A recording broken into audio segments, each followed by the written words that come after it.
Star জলসার জনপ্রিয় ধারাবাহিকগুলির মধ্যে একটি হলো অনুরাগের ছোঁয়া। এই ধারাবাহিকের প্রধান চরিত্রে সূর্য দীপা, যাদেরকে দর্শকেরা একসাথে দেখতে চেয়েছে ধারাবাহিকের শুরু হওয়া থেকে। তারা একসাথে থাকলেও তাদের মধ্যে ভুল বোঝাবুঝি হয়ে আবারও দূরে সরে গিয়েছে। মিস্কার কারণে তারা খানিকটা সময় দূরে সরে গেছিল, কিন্তু আবারও তারা কাছাকাছি এসেছিল সোনারূপা আসার কারণে। সম্প্রতি গল্পে 5 বছর লিভ নেওয়ার পর দেখা যাচ্ছে দীপা তার ভালো ব্যবহারে সবার মন জয় করে নিয়েছে, যা দেখে সোনা রূপা সকলে খুশি। এবার মিল হতে চলেছে সূর্য ও দীপার। অনুরাগের ছোঁয়ায় বর্তমানে পর্বগুলি বেশ জমজমাট হতে চলেছে।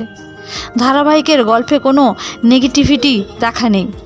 মিস্কা জেলে চলে গেছে, যার ফলে ধারাবাহিক খুব পজিটিভভাবেই এগোচ্ছে, যা দেখে খুবই খুশি দর্শকেরা। আপনারা সূর্যদীপাকে একসাথে দেখার জন্য কতটা এক্সাইট কমেন্টে অবশ্যই জানাবেন।